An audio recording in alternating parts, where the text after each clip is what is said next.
It's finally back. It's not a dream. Welcome to Donkey Kong Month 2018. Oh, look at that fancy new logo. Thanks, what up, Nico?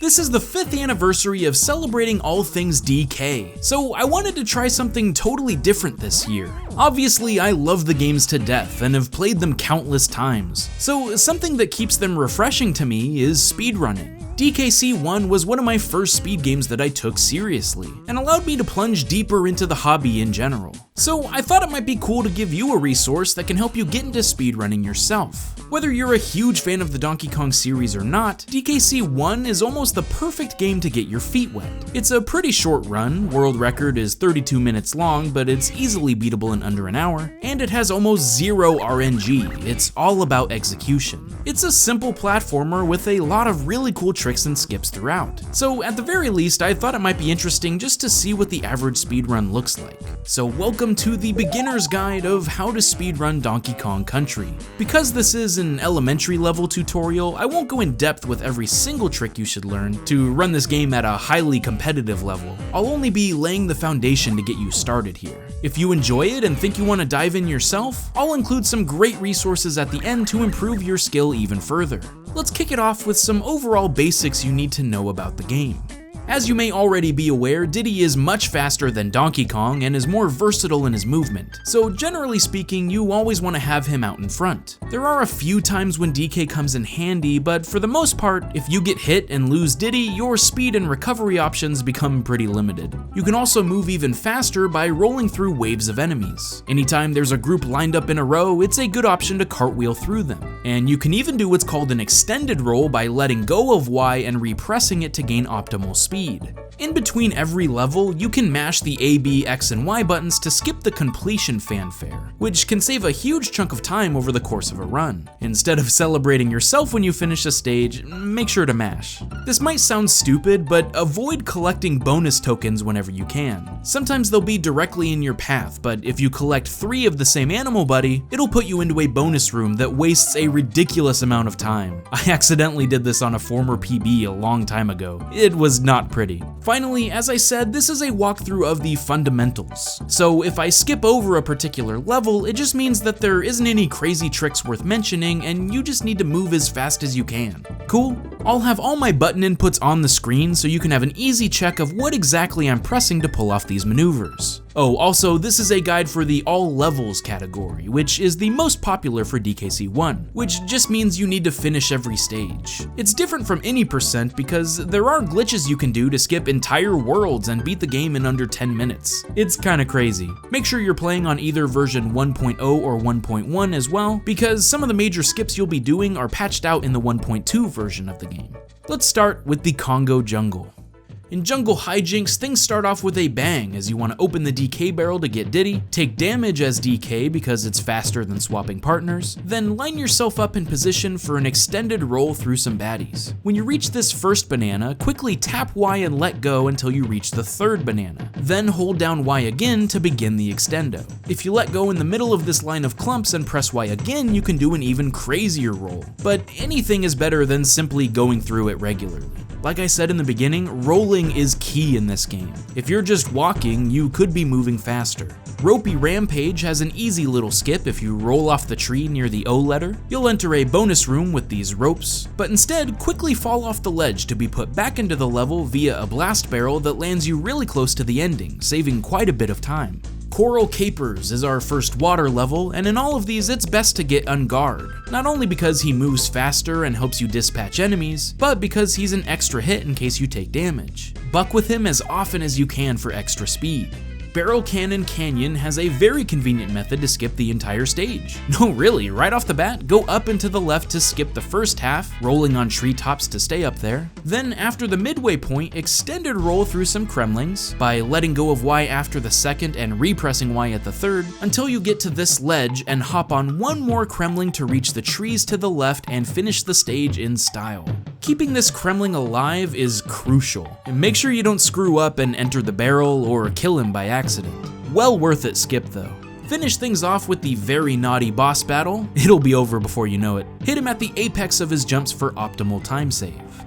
Straight into Monkey Mines. Our first big skip here is in Minecart Carnage. I can't believe I didn't know about this as a kid, but there's a barrel right here at the very beginning of the stage. Make sure to hug the wall to the left, otherwise you might miss. And also be wary of the final Kremling in a cart that'll try to kill you before reaching the exit. Bouncy Bonanza is an example of a level that doesn't have anything crazy, but it is important to know that if you press jump repeatedly as you enter the crawling sections, you can move through them much faster. This is used in almost every single cave stage. Stop and Go Station is really hard. Oh, wait, no, just go left through the entrance to skip all the way to the ending. Sorry, crocs that look like nightmare fuel, see ya. Alright, now Millstone Mayhem is really interesting. Make sure you have both Kongs entering the level. Start by getting rid of these TNT barrels. I prefer using Diddy because Donkey has the wind-up throw that might kill the Crusher, and you need him to stay alive. Once the barrels are dealt with, swap and have DK in front. Then run directly into the Crusher on the slope. That's really important. You'll know you did it right if Donkey runs away by jumping off the top of the screen instead of going to the right. Next, go forward and grab the DK barrel, open it on another Crusher, then take damage with Diddy to swap Kongs, and have Donkey jump on one last Crusher to the left of this pillar in the background to reach an invisible warp barrel that's off screen. Keep holding jump until you hear the barrel noise. You just did something called the infinite jump glitch. Donkey Kong can't reach this barrel normally, but with the extra boost of this glitch, he was able to enter it and then finish the level with ease. This trick is even more important for a skip coming up in World 3.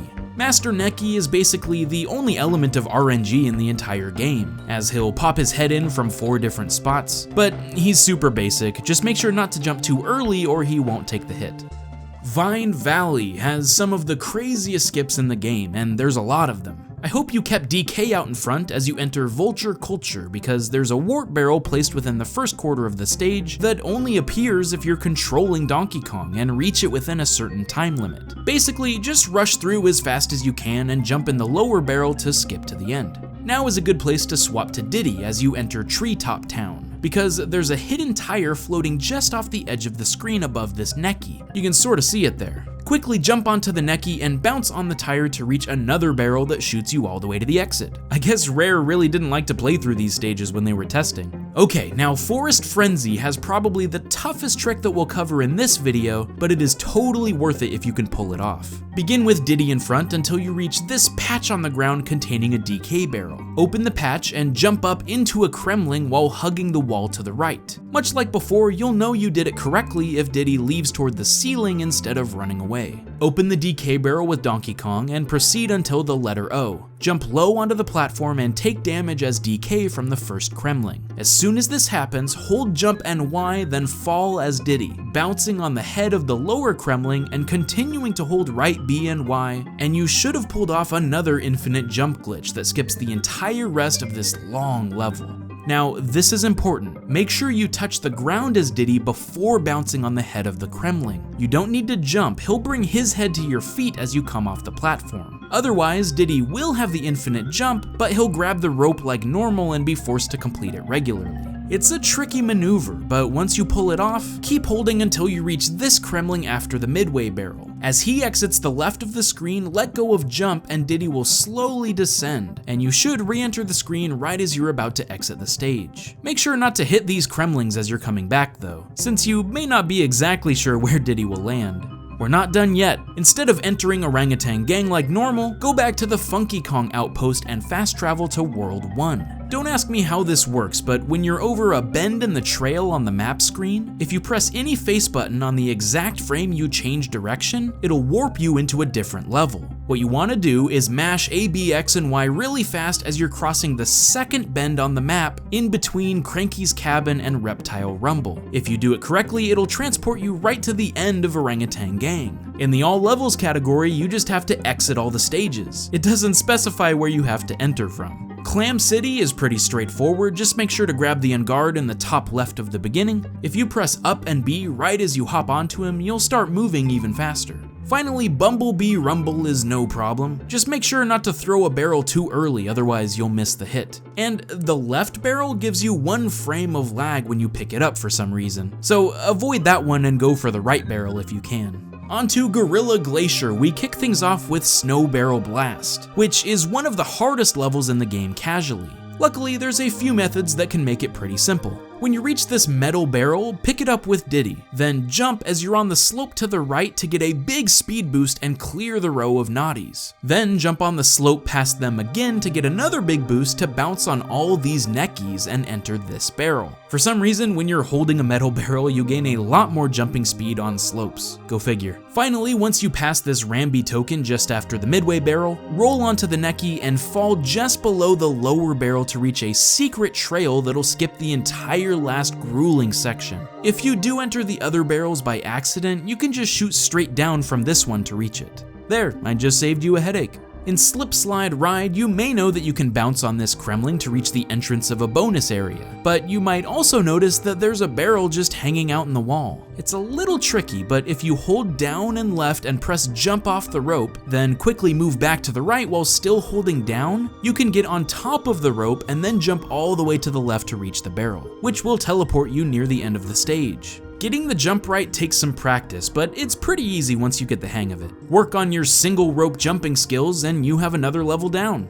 Ice Age Alley can be very punishing normally, but if you hop to the left at the start, you can ride an espresso. Holding left and jump without holding Y will ensure you kill the mini necky right as the level fades in. The trick here is keeping Espresso alive. She can make you fly great distances and go super speedy, but there's a lot of roadblocks in your way. Some of the neckies you can clip right through without jumping, but others you can't, which is really weird. If you do get hit, often it'll cause you to fall down a pit and die yourself. All I'll say is to follow and memorize this pattern to make it to the exit more or less unscathed. Croctopus Chase. There's no way to skip this stage, but it's really linear and serene. Take in the beautiful music and realize that you're about halfway through the run. High five! Torchlight Trouble lags quite a bit if you use Squawks as light, so it's better to just not take it. It might be a little scary, but I promise the level is pretty straightforward, and you'll be fine to beat it in the dark. Finally, there's a way to negate Really Naughty's last invulnerable phase, by running right into it after hitting it 4 times. Instead of jumping high into the air, it'll just revert to its basic state, where Donkey can finish the job cleanly.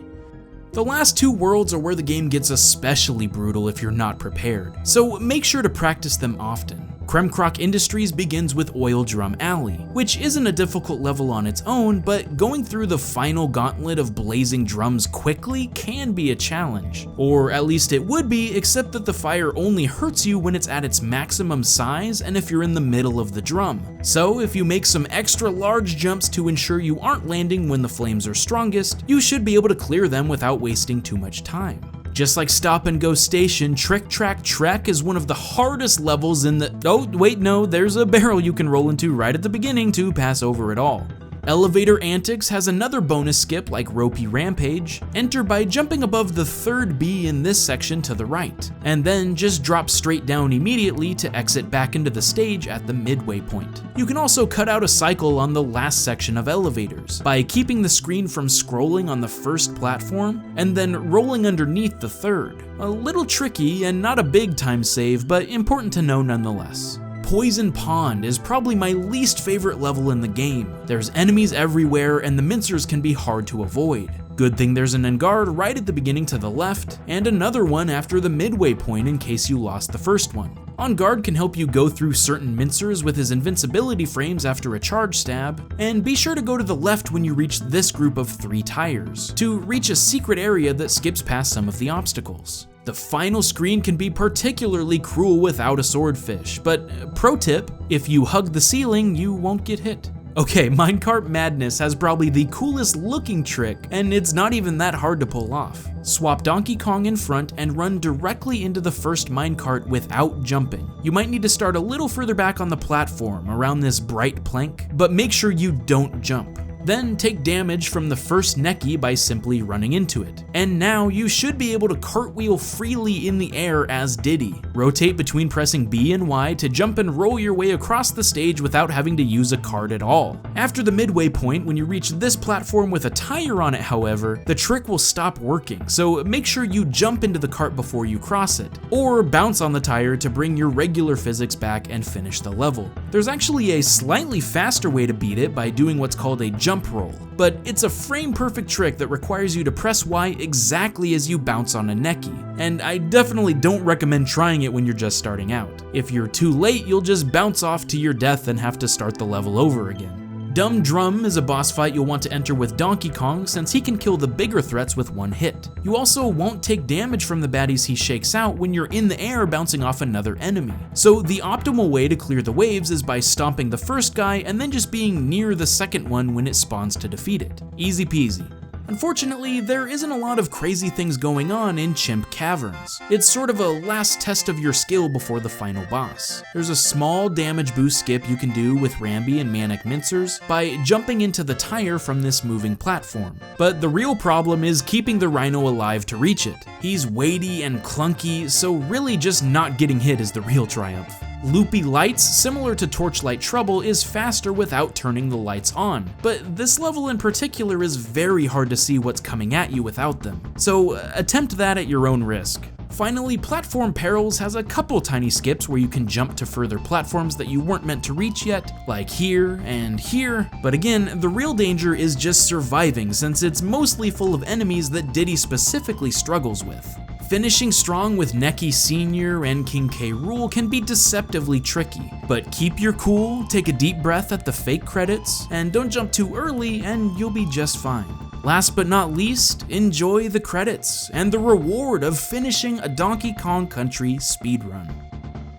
There's a couple things I hadn't mentioned yet, but they're probably the most crucial to practice. Simply not dying or taking damage will save you a ton of time over the course of a run. Think about it, every time you get hit as Diddy, you have to break open a DK barrel and swap partners. That's like 4 seconds right there, not to mention how much you lose with a death. In fact, I wouldn't be surprised if early on you might struggle with making sure you have enough lives to avoid getting a game over. I know that's a big problem I had. You only start with 5 and you don't want to waste time collecting bananas to stock up, so memorizing patterns of levels and the best routes to take are vital in keeping a run alive. I wish there was an easy way through Blackout Basement, Rope Bridge Rumble, or Poison Pond, but it's really just about staying out of danger and knowing the right times to act. It may seem like a big hurdle to overcome at first, but once you do make it that far, it's actually a very rewarding and entertaining speedrun. If you want to learn more about running the DKC trilogy or look at some of the even harder skips that I didn't mention here, the best place to go is dkcspeedruns.com.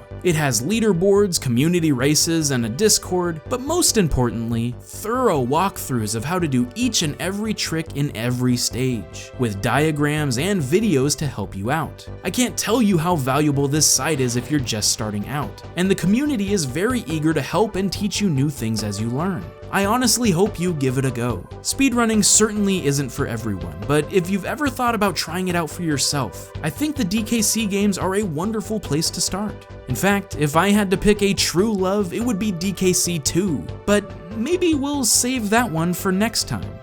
Thanks for watching, I hope you enjoyed something a little new today, and stay frosty, my friends. Huge shout out to my pal Nico for helping make the new Donkey Kong Month logo. You can follow him on Twitter at WhatUpNico. If you ever need an artist, he's a great resource to have. Finally, check out my personal best run of DKC1 here to see all of these crazy tricks in action. I'll see you guys next time.